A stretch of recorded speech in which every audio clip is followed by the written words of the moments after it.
Hello, everyone. This week's Parsha is Parshat Beha'alotcha, in which there's a lot of actions going on in this action-packed Parsha.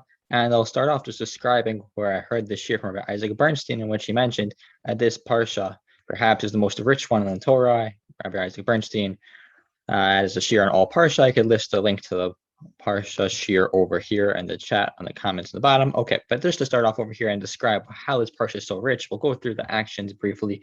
The Parsha discusses from the very start, the start of the menorah, Aaron's commandment to light the menorah, and the Bnei Israel is very together. We read through all the actions of the Avodat Leviim. Leviim are initiated into serving Bnei Israel after we had the korbanot of the Nesiim in the previous Parsha. Now Shevet Levi has their own role. And then we go into the action of Pesach Sheni, which is an interesting parsha, and then we go into all the different travels Bnei Israel embarked on, the Masa'ot that they began. Now they've formed together as all the Shvatim surrounding around the Mishkan. Now Bnei Israel begins their actual journeys after we read about Korban Pesach and the Pesach Sheni. And then all of a sudden we get to this interesting paragraph. We're discussing the Chatzotzrot and discussing Bnei Israel's travels with their leaders.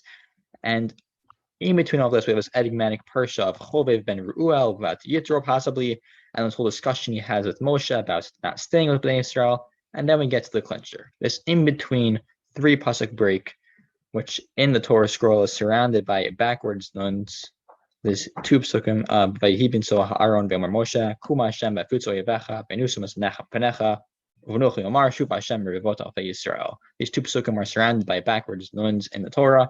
And we know from over here, there's this famous Rashi, Ramban quotes it. We'll mention the Ramban, how he quotes this Rashi and how he's going to use this to give an overall perspective here.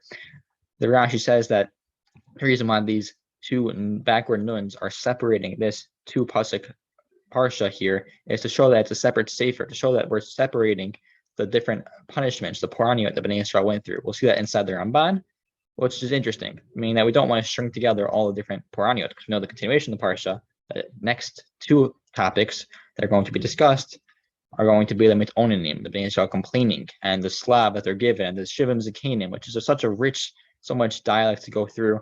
And we look at the end of the parsha where we have the chet of Miriam and her tzarad and her lashon hara and the whole story there. And so much of this is familiar. Some of this has to be discussed. And when we look at the Ramban, we're going to see that the way he understands these two backward nuns, what their purpose is in this parsha, is really going to put together what is Sefer Bamidbar accomplishing. The Ramban has showed in the beginning of the parsha, in the beginning of Sefer Bamidbar, I should say, how Bnei Israel has come together and taken Har Sinai with them and surrounded the Mishkan.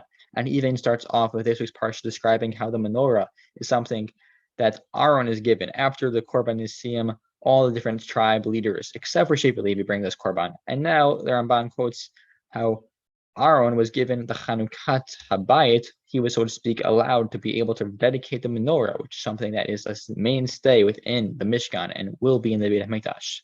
And the Ramban quotes how really it's strange how this is something that's giving Aaron the same completing feeling as the Korban Nesiim. And the Ramban shows how the menorah represents something much bigger symbolically. It represents how the Neir are lit Bnei Israel is the hope alive. And it also refers back to the Chanukat Hashmonai, where Bnei Israel will be able to have, even through Galut, to have this rededication.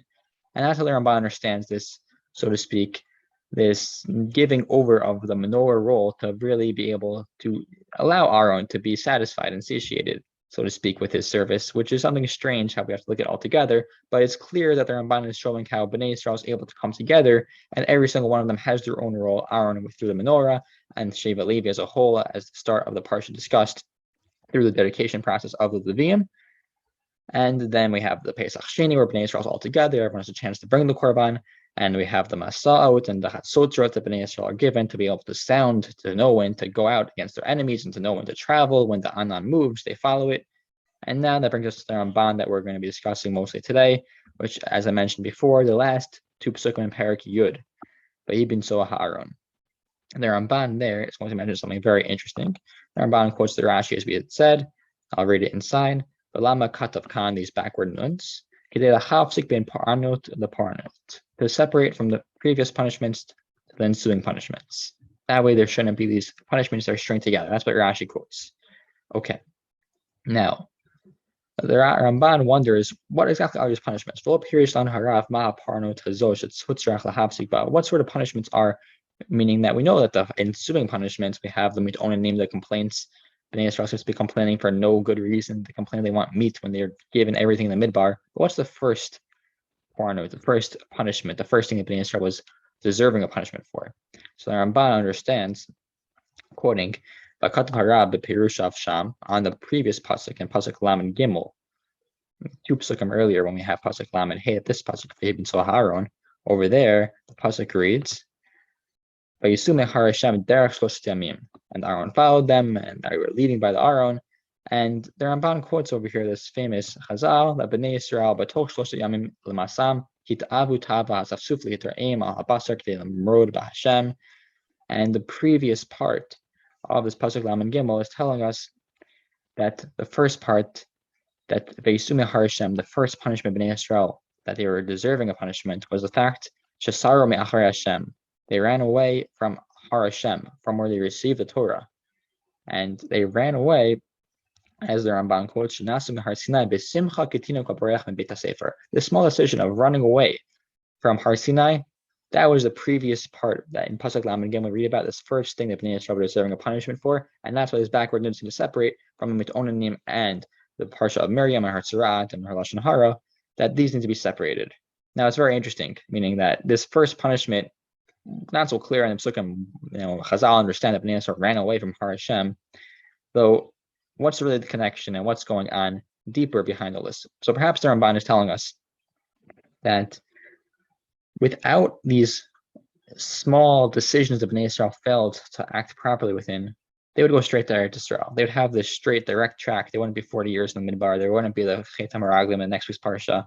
Bnei Yisrael would go straight to Eretz Yisrael. It says at the end of his piece here, that if Bnei Yisrael did not sin in these matters, they would go straight into Eretz Yisrael. Ability to make that right away, possibly even. They wouldn't need this 40-year sojourning period. But now that they're in these 40-year sojourning periods, the question is, what will Bnei Yisrael learn? And maybe that's what these backward ones are doing. They're showing that Bnei Yisrael, they had the first choice. They had the choice to be able to continue following the Mishkan, following the Aaron, following the Anan, and not running away, and making the proper decisions. This first mistake, perhaps, of running away, is that the one that shows Bnei Yisrael that they need to have a learning process, meaning that they could have been fully ready. They could have gone for it. This small decision of just walking away and internalizing what this message was, and pocketing it and taking it with you, as this midbar journey is showing us, that could have led Bnei Yisrael straight to Eretz Yisrael. This first mistake, though, of not internalizing the message, led Bnei Yisrael to perhaps have all these subsequent failures. And that's why we're really separating this parsha. We saw this, Bnei Yisrael ran away from Har Sinai. But the ensuing 2 psukim that's described by V'hibin Soah HaAron, Bnei Yisrael, all they have to do is follow the Aaron, and all their enemies will be scattered before them, as the end of the pasuk says. And then they'll be able to settle in the land. Shuv Hashem Rivot Alfei Yisrael. That's what the message is for Bnei Yisrael. And then we know the rest of Sefer Bamidbar discusses the mistakes of Bnei Yisrael. Though really, if Bnei Yisrael listened to God in this matter, and in the small things of just following the Aaron and following Hashem, if they just stuck to these 2 psukim, then even with this first mistake, they could have made it by the Mitonim name. They could have chosen not to complain.